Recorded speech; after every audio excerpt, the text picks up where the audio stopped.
What's up mga tol, and welcome back sa ating panibagong video. So ayun mga tol, may gagawin tayo ngayon. I-restore natin ang kulay ng ating sapatos, pero ibang kulay na, kasi dati to kulay blue, tapos ayun nga, laging nabasa sa ulan, then parang nakumuflads na. So ang ilalagay natin na kulay is itim.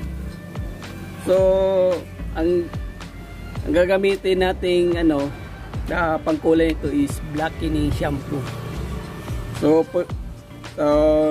nagtanong ako sa mga kaibigan, so pwede daw yan, yung may mga nagbibenta na sapatos, pwede daw yan, pero meron daw pang sapatos talaga na pangkulay. Pero ayan, susubukan natin yung blackening shampoo. So papakita ko yung sapatos ko kung ano na nangyayari.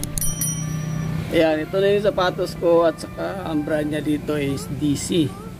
Ayan, sayang kasi yung ano niya, parang bago pa lang. Ang problema lang dito yung ano niya, yung gilid. Ayan. So itong sapatos to is 2017 ko pa to nabili, kaso lang ito nga nangyari. So ito na lang yung sapatos ko natira. So ang gagawin ko is natin, kukulayan natin. So ang ginagamit ko ito, blackening shampoo ito.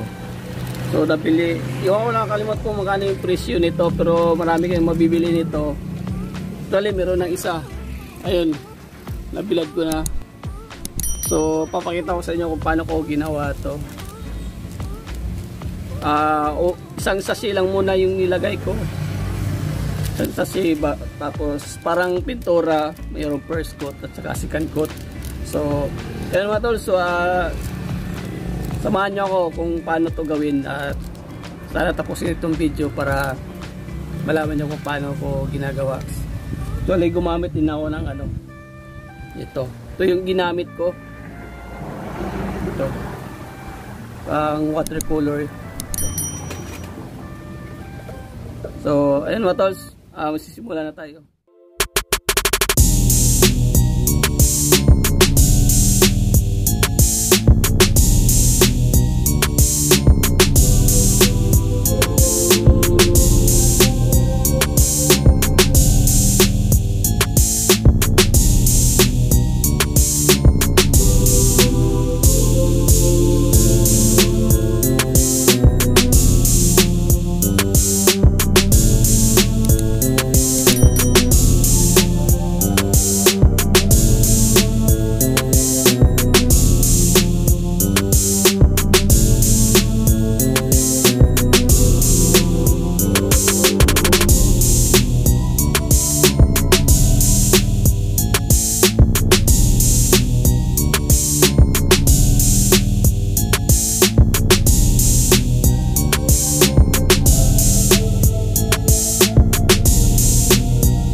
tol, natapos na natin yung ano, yung kinulayan natin kanina. So ito na yung resulta niya. Yan. Kulay itim na oh. Parang bumalik sa bago. Kasi sayang kasi ito eh, nasa ano kasi ito eh. Yung pagbili ko nito 2017. Tapos sa Maynila pa ako nito. Ang nangyari, pag nabasa ng ulan, ganun ang nangyari sa dati. So parang na-camouflage, parang may lumot. So ayun, ito na naging kulay itim, bumalik na sa kagandahan yung sapatos natin. So I hope na nagustuhan nyo tong ano natin, yung vlog natin na paano natin i-restore yung sapatos. Kasi sayang kasi di magamit kasi mahal pa naman to. Nabili ko yata dito mga nasa 3,000. So DC. Binili ko to sa Robinson Mall, Ermita, Manila. So ngayon ko lang naisipan na i-restore to kasi hope na kabalik natin sa trabaho. So ayun mga tol, maraming salamat po sa lahat ng nanonood talaga, na palagi nakasubaybay sa mga vlog ko, at sa mga subscribers ko din. So mamaya iano ko pa to, paarawan ko pa to para didikit talaga lalo yung kulay ng ano, yung itim. So balik sa kagandahan sa mga gamit na ulit natin, kulay itim. Blue dati, ngayon naging itim na. So kasi yung tila nito, para nasa ano ni, yung katulad ng mga pantalon natin, kaya makukulayan talaga. Hindi yung pwede yung madulas kasi itong print kita nyo kanina, sinama ko pero hindi dumikit yung ano niya. So mura lang mga tol yung ano, yung blackening shampoo yung gagamitin nyo. Pwede na yun, pwede na i-restore yung mga sapatos nyo na mga luma na maging bago ulit. Ayan. So ayun ito, di na tayo matatagal, tatapusin natin itong video na to, and I hope na okay kayo dyan, stay safe. Medyo mahangin yung paligid kasi nandito ako sa tambayan. So ayun, happy 12,000 subscribers sa atin mga tol. So maraming salamat. This is ALROBS Official. I'm out.